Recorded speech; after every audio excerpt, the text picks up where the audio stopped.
the best example that I know of is Jojo Rabbit. So Taika Waititi, who wrote and directed that movie, he had that in development for like over a decade. I think it was like 12 years. And he had this idea, and because I think it was based off a book as well. And he was like going to different studios and trying to pitch it and say, hey, there's this really cool story. And, you know, studios are like, what, a comedic movie about Nazis? No thanks. And I can understand that, but like, you know, like when you know there's a great idea, it's like, oh, this is going to be so amazing. I know it can work. But when you can't get the investors and the money behind it, it's like, oh.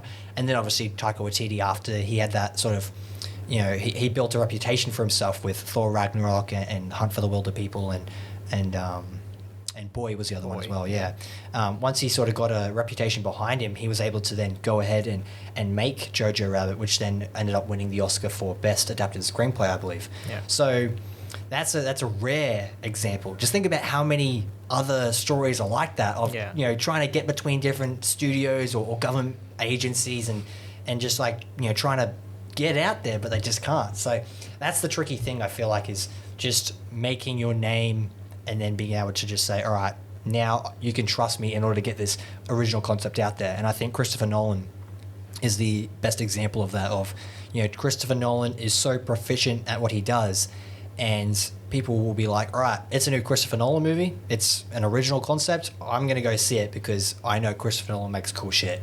Yeah. So I think he and even Quentin Tarantino are like some of the few filmmakers out there that can have that sort of star power, if you will, in order to draw in an audience, even though they're making original content.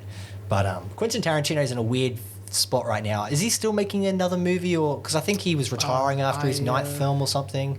Do you know? He's kept saying that he's going to make 10 films and that's it. I think I read somewhere recently that he's thinking about retiring, but if I had to guess, I'm guessing he will make his 10th film, at least, and I don't think he'll stop after that, but maybe he will.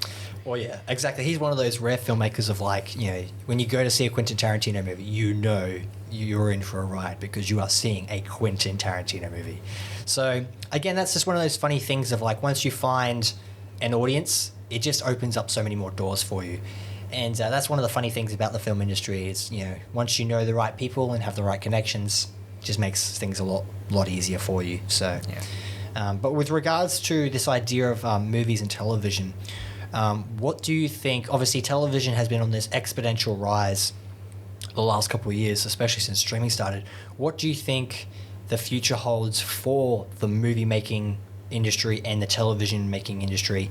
And where do you think, like, do you think there'll be a ceiling that they hit eventually, or like, how do you think the future is going to unfold for these two respective formats? I think at some point, people will grow too tired of just, the only things are new Marvel and the only things are new Star Wars, because I think it's just oversaturated, and I think you can already see that right now, because there's always, like, there are examples of films that become phenomenons even though they're not associated with any IP. Like, when Knives Out came out, it made a lot of money, but even on top of that, Netflix just paid $450 million for the sequels. And that was the same year that things like Uncut Gems came out and things like Parasite. And I think it's worth noting things like that because clearly audiences like things that are different, even though still most of the content that's consumed is like established IPs. But yeah, I think that's one of the good things about having streaming services be so prevalent, is that not just for TV, in that there's a wide audience worldwide for any show that's put on Netflix, but also because Netflix are investing in things like Knives Out and investing in like Cuarón films and Scorsese films, that there's probably a future in which there's still a world with creative license. I think the television industry, I think, is just going to get bigger and better. I think when audiences continue to show up for all these big shows, I think it's just going to give these companies more license to just put more and more money into their content, because I think Marvel's another good example of jumping on after the huge wave that Game of Thrones left, showcasing that when you put money into a big show and a big event show, that it just gains the extra level of respect. And I think the Marvel shows have proved that with regards to putting way more money into their shows, so that it's almost movie level quality. Like you look at WandaVision and the Falcon and the Winter Soldier, and to me, I don't see a clear, distinct difference between the movies that they've made and those two shows. And I think we're just going to get more and more stuff like that. Not even necessarily IP related content that's within the same universe or whatnot. I just think television will become so good and high quality with regards to the actual filmmaking of it, that it'll be indistinguishable from television. It'll be indistinguishable from television and movies. And that idea of like that network television sort of format, where it's like you use a specific type of camera and a certain aspect ratio, and you have all these limitations. I feel like that's all going to die out, and we're just going to get more and more cinematic content that is made for the small screen.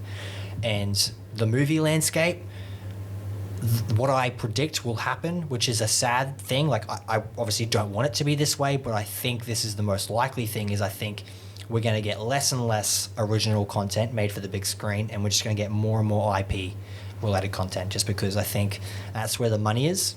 People go to see the new latest and greatest Marvel movie, or they want to go see the new Mission Impossible movie, or there's a new Fast and Furious movie. Hell yeah, I'll go see that. I'm definitely seeing that this week. Exactly, it's one of those things like and another recent example was Godzilla versus Kong. That's another big event movie. People want to go see stuff like that on the big screen. So I think we're going to see more of that made specifically for that sort of environment, and we'll get more niche original content made for the small screen. So we'll get cool movies and Oscar type movies, like The Marriage Story and The Irishman, made for the small screen.